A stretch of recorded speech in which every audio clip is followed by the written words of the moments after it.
Hi, Matt. Hi, Bob. How you doing? I'm doing well. How about you?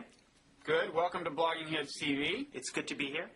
We're hoping you can help us with this coveted 18 to 34-year-old demographic that advertisers are always targeting. Yeah, no, I think it'll be a nice corrupt bargain, Good, good. When it's just me and Mickey, the only kind of offers we get for ads are from, like, the makers of anti-inflammatories and stuff, and we just want to broaden it a little.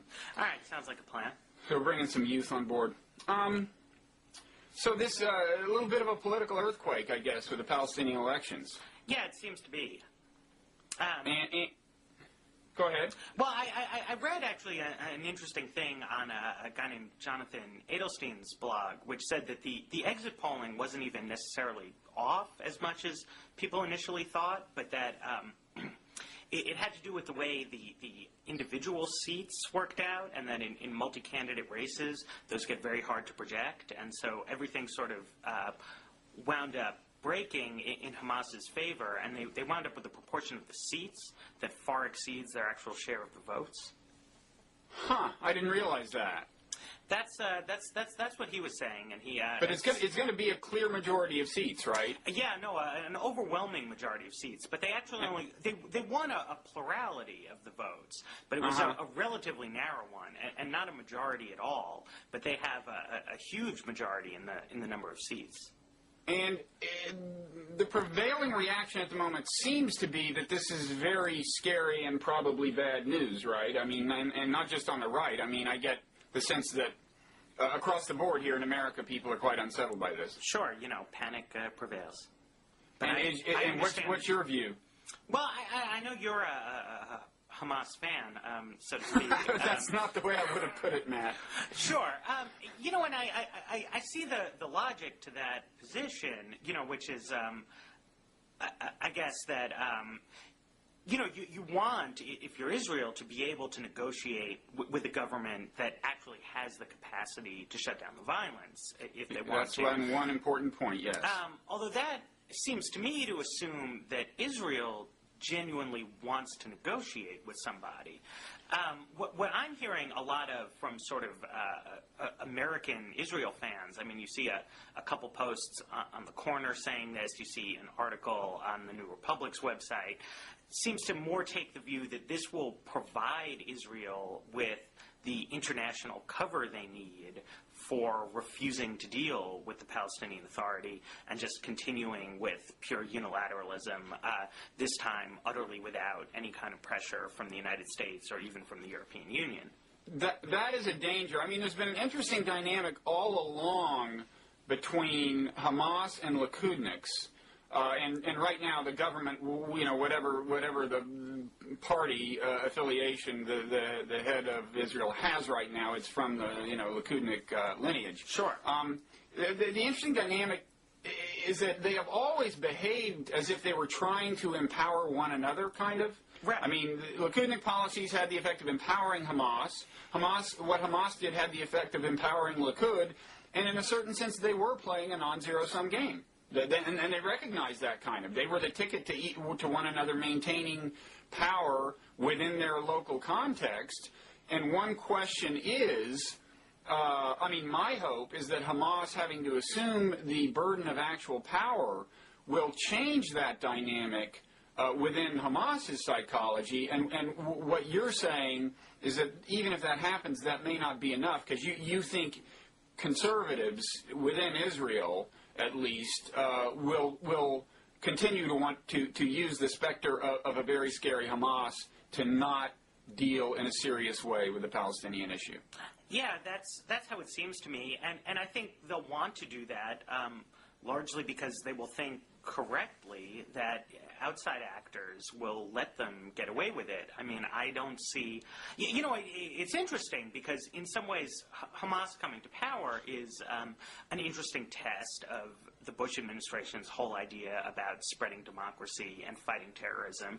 And one natural thing you might think conservatives would want to do at the moment is give the sort of positive spin to terrorist organizations winning power through elections that you do, and claim this as a real victory for the Bush administration's approach, and say that, well, maybe this will finally lay the groundwork for resolving things. But that hasn't been the tone of the commentary I've heard. Instead, I've heard that, this is a test for the Europeans, that if they're serious about fighting terrorism, they will cut off all relations with Hamas. Bush needs to stand strong and maintain the statement he made this morning that the United States won't deal with Hamas. And yeah, I feel like it may have set off a bad dynamic. And, of course, maybe Hamas really isn't going to moderate its views, and there won't be anything to negotiate with. But it seems to me that there's enough people who sort of want to maintain that view, whether or not Hamas moderates, that they have very little incentive to. And even if they do, it may not do any good. I agree that that's the bigger sticking point. Do you agree with me that if Israel and the United States wanted to use this in what you and I would consider an enlightened fashion, then it might well be doable that you could use this to moderate Hamas to a point where you wound up with a stable two-state solution? Well, that's certainly true. And, it had reached a point where if you weren't going to negotiate with Hamas, there's really nobody left worth negotiating with. Well, that's exactly my feeling, is where were we going, without this? I didn't see any hope along the track we were, pursuing. Yeah, I found this on Google, and I think I'll dust it off. But Yitzhak Rabin, when he first did the Oslo process, said, and I think this is very smart, that you don't make peace with your friends, you make peace with your enemies. And Hamas had clearly taken over as the primary organization that Israel was in a conflict with, and they're the ones who you have to bargain with if you want to end it. Bargaining with other irrelevant people is useless. Now, a hopeful thing is that I have been told by someone in a position to know some months ago that Condi Rice appreciates the fact that probably the best hope is to bring Hamas into the political process and moderate it along that path. Now, she may not have had in mind it jumping to power fully and immediately, although in my mind, that's actually the most hopeful solution. Put all the burden on Hamas, make it respond, because, here's my logic. Maybe I should revisit this. Sure. Part of the logic is, if Hamas is going to, put food on the tables of Palestinians and bring prosperity, it's going to have to maintain aid and trade, and both of those things are going to be very hard to do if it doesn't moderate its policies. It is now responsible for how the Palestinians engage with the larger world or fail to, and they need to engage with the larger world just for purposes of material sustenance. And that's why I think actually there are signs that Hamas itself is kind of scared by the prospect of having to govern. There were reports early this morning that Hamas, I don't know how clear the election results were, but that Hamas was saying, well, we'd like a national unity government featuring us and Fatah. And Fatah said, no, it's all yours. We're in opposition now. And I think that's because Hamas recognizes that there's tension between its historical ideology and the job of representing the Palestinians to the world. So I think that's that it's just as well that they got the whole enchilada, and now we see what they do with it. But in any event, that was a tangent. I was saying it's hopeful that Condi Rice is alleged to appreciate the importance of bringing Hamas in. You might hope that would help calibrate what she and Bush say in a kind of judicious direction.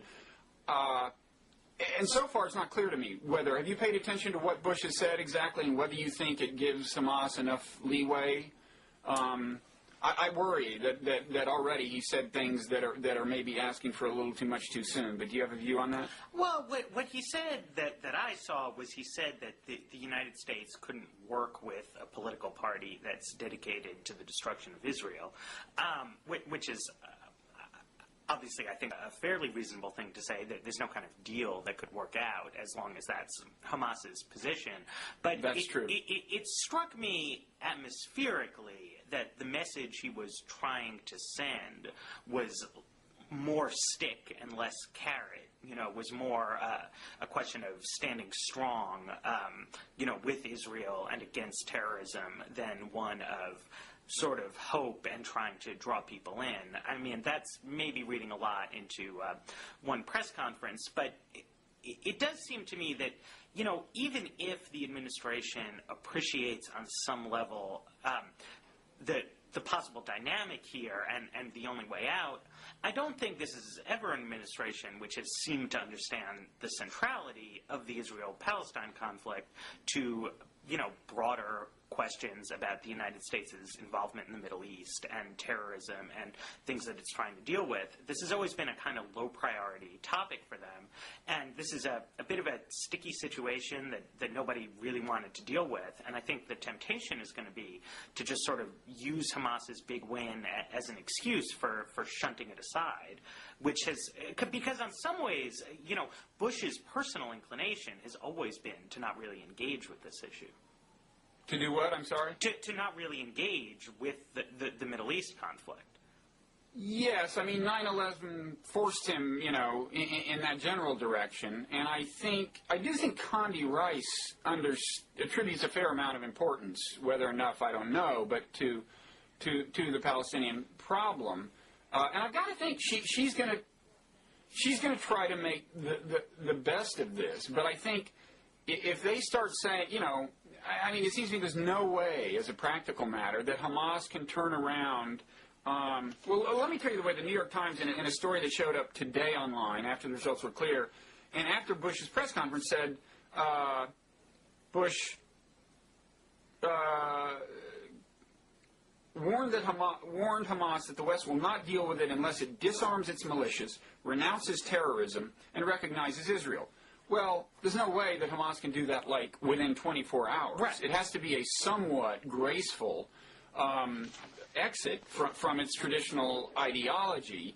I'm happy to say I think that paraphrase was actually misleading. From what I heard at the press conference, he wasn't quite that specific, but I just hope they appreciate that it's going to take time.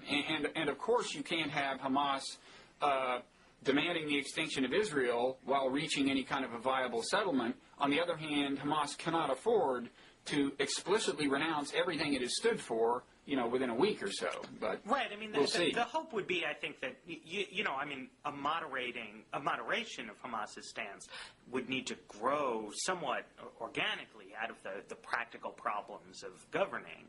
Right. I mean, if they're going to run the territories, they're going to need, in some level, to start dealing with the Israeli authorities and not just blowing them up. And they might almost implicitly change their view. I mean, just as a lot of the Arab states, I think, without ever sort of making a big, official, dramatic change of heart about Israel, have sort of de facto moved toward recognition and toward something much closer to peaceful coexistence than what you had decades ago. And yeah, I mean, if we expect Hamas to just renounce everything it's ever stood for, this month, it's just not going to happen. Yeah. But I guess I'm guardedly optimistic because I do think that emanating from the State Department, there probably is a real determination to make the most of this, even if Bush himself looks a little like a deer in the headlights right now. Well, it's a cause for hope. I mean, Rice has been a force for good on several issues so far. Yeah. So it may remain a long shot, but I thought the situation was nearly hopeless with the status quo ante. I just, Sharon had been doing everything more or less unilaterally, and it looked like you were going to wind up not just with borders that would be deemed unfavorable by Palestinians, but they were going to be arrived at without any negotiation with the Palestinians, and that was going to ensure Palestinian rejection of them. So I just wasn't optimistic before, and this seems to at least reshuffle the deck. Yeah. So I bring a message of hope. The moving a few miles away from Israel to Iran, you had some thoughts on something that probably didn't get a whole lot of notice, which is that Evan Bayh is trying to turn Iran into some kind of positioning issue. Yeah, that's how it seems to me. I mean, what happened was Evan Bayh came out with a very strong statement calling for sanctions on Iran, quite comprehensive ones. Sanctions that were actually his proposal wound up being very much in line with something I'd heard from the people at the Committee on the Present Danger, which is like Jim Woolsey and a lot of other kind of crazy hawk types. And Hillary Clinton released a somewhat similar statement. The DLC made this sort of anonymous idea of the week email message that kind of was talking up both the Bayh and Clinton plans. And I'd known that Noam Scheiber at the New Republic has been for a couple of months now advocating that Democrats try and get to Bush's right on Iran, whatever that means. And that seems to be what's going on here because at the moment the administration is being quite restrained and, supportive of various Russian proposals and not talking too loud about whatever sanctions may or may not come down the pike. Yeah, well, I mean, it's kind of a free ride for the Democrats, right? Because as long as you're not responsible for actually forging the international consensus that could lead to effective sanctions, it's easy to say you would be able to do it if you were in power, I guess. Although it's in glancing at the Bayh thing, it's not clear to me how multilateral the sanctions are. I mean, so some of them seem to be of the species where America will somehow punish countries whose companies do business in certain ways with Iran or something. I mean, do you have a sense for whether he's claiming that he would succeed with multilateral coalitions, or it's more a case where we should assert our will unilaterally if necessary? There are several layers of multilateralness that are relevant here, right? I mean, there's things that the United States could do alone, which involves, and he is proposing all these kind of secondary sanctions, so that we would sanction companies, foreign companies that invest in Iran, and those are things we could do entirely alone. And then there's a question of things that we could do in partnership with the Europeans, but that wouldn't require Russian and Chinese cooperation. And I believe that this idea of banning the sale of refined petroleum products to Iran falls under that level, that you wouldn't need full-scale multilateralism for it because there's sort of only so much refinery capacity in the world, and we have all the navies. So it does seem to me that he was trying to carve out a stance that wouldn't necessarily require a full multilateral effort. And it is a kind of a neat political trick because you don't need to take responsibility for it. The main risk, it seems to me, is that the positioning will work too well, and this will, in fact, start to get a lot of attention and start to be politically damaging to the president, who will then feel pressure, from Democrats, from the right wing of his own party, to start going forward with this sort of thing, which is... And he'll say, I'll see you and raise you one and bomb or something. Yeah, or bomb, but even this, I mean, in some ways, the worst possible thing you could do is put together ineffective sanctions. I mean, the United States has a real taste for these kind of emotive sanctionings of countries, like Cuba, what we're already doing with Iran. Those Cuba sanctions are a real success story, aren't they? Right. And I mean, I figure another half century or so, and they should really start hitting home. Right. And if you're worried about Iran's nuclear bomb, you either want to take actions that will actually stop them from getting the nuclear bomb, or else you want to somehow try and patch things up on other fronts. The last thing you want to do is antagonize them with totally ineffective sanctions that don't stop them from going nuclear, but do make them pissed off and even more paranoid about America's actions, and possibly do harm to Americans who like to drive cars or whatever. And it's important, I think, on this issue that we not take hostile actions unless we have some kind of, good faith belief that they'll be effective. Okay, you've masterfully set the stage for unveiling your own solution to the problem, Matt. Go ahead. Well, it's a hard problem, as everybody says.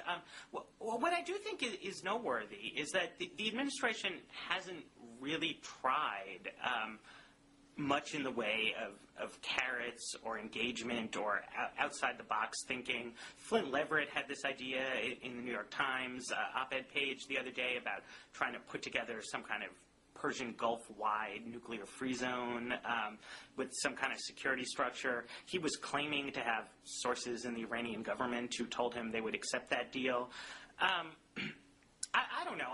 Maybe none of that would work, but the administration doesn't seem to have been all that interested in giving it a shot. And it's the kind of thing where, what's the harm if you do it? Yeah, although you just said the worst thing you can do is, well, anyway. The Leverett thing also featured a brief litany up front of failings of the Bush administration to engage Iran earlier. And I've heard this from other sources, that the moderates within Iran have been losing the argument with the hardliners precisely because the Bush administration has seemed not to reciprocate Iranian overtures, such as help in the Afghanistan war. And you're right. Then after kind of failing to engage Iran, they move into this phase where, well, they insist that the Europeans do the negotiating and we're not, And it just seems like another case where Bush gets a problem to a point where he can kind of claim, or Hawks can claim, that, look, multilateralism has once again failed. It just doesn't work. And yet, it is, to the extent that Bush has pursued it at all, it's been pursued with such spectacular incompetence and counterproductiveness that, we'll never know what an enlightened policy could have done. Right. It seems to me one thing we should do is at least come up with some kind of grand bargain that we throw on the table. The worst that happens is they reject it. I mean, I think it needs to include gestures like, okay, we've decided, to end our renunciation of the test ban treaty. I mean, for one thing, you need to give the Iranians a way to retreat gracefully and say that they've gotten something out of us, And the test ban is like, who cares? It was just an ideological symbol when the Bush administration rejected the test ban treaty. So, I mean, and that's one small part of what I'm talking about. I think you need, there was this Mort Halpern piece that I think your blog linked to. Sure.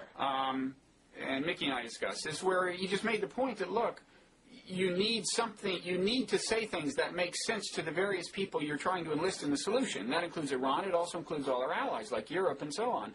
So you can't just point to the country that most scares you and say, they don't get nukes.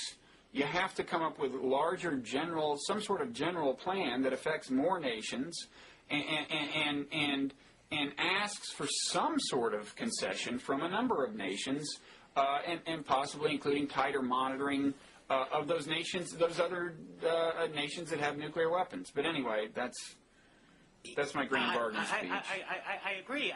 And I also think, one of the most puzzling things about this has been that we've never made any concessions or made any offers of a positive nature in public. There's been these sort of feelers from time to time, but it's always kind of very private. It's always very back channel.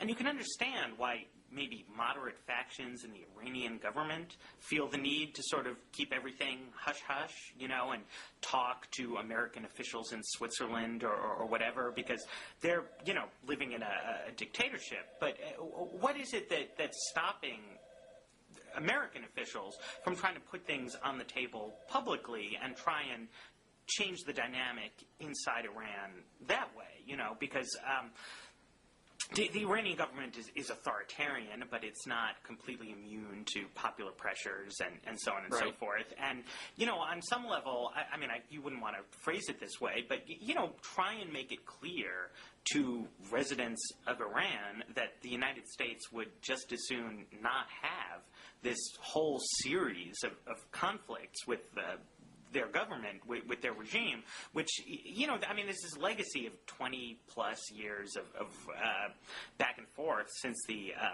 revolution over there. But aside from the nuclear program in recent years, there's very few areas where our interests are actually in conflict. Where interests are actually what? Where our interests and Iran's interests are actually in conflict. We're more or less aligned in Iraq, in Afghanistan. You know, we don't actually want to take over their country and rule it or whatever. You know, so it should be possible, I think, to allay some of the substantive Iranian concerns that are behind this. You're right. Although it's easy for their leadership to convince the people that actually we do want to invade, given some of Bush's past behavior. But I mean, part of the problem, one of the reasons we don't make the kinds of public gestures and overtures that might allay some of this problem is we have this weird aversion to overtly participating in multilateral negotiations with countries that have or may soon have nuclear arms. It was the same way in Korea. I don't completely understand it, except as a weird ideological tick representing the kind of Bolton wing of the party. The rationale for it I've heard is that, well, this allows for a good cop, bad cop routine. Europe can go to Iran and say, you know, those crazy Americans might do anything. Well, if that's what they've been trying, it doesn't seem to have worked. But I agree. I think Bush is making a big mistake not to go out and make a point of seeming like a reasonable and magnanimous person who really wants a solution. He's making it easy to depict him as evil and crazy, and yet he doesn't seem to be depicted as so crazy that the Irans are caving. So it's kind of the worst of all worlds. I will say, you know, I rarely do this, but in his defense, over the past month, few weeks, I do think he's handled this at least better than a lot of people are urging him to. You know, he's resisted so far some of the crazier ideas from the right, and you know, as I say, at least a certain number of Democrats seem to be deciding whether out of sincerely misguided conviction or some kind of cynical posturing to start push the president to make things worse. You know, at the moment he's being less conciliatory, less engaged with these negotiations than he ought to be, but honestly, rather more willing to compromise than I would have expected. No, I think the Iraq experience has really had a sobering influence on him, and it may also have to do with the fact that although the new Secretary of State is not maybe all that different ideologically from the old one, in other words, she's a relative moderate in the scheme of things in this administration. She's just a lot more influential than the old one was. I don't know. Of course, she could have exerted influence as NSC, as the head of the NSC, so I guess I don't purport to know everything. The one there was a short piece today in today's paper about how Iran is now suddenly making favorable noises about the Russian plan to do the reprocessing on Iran's behalf. So maybe something has worked, but the story was so kind of underplayed that it must have either broken very late or been less significant than it seemed to. This was New York Times, so I don't know what's going on there.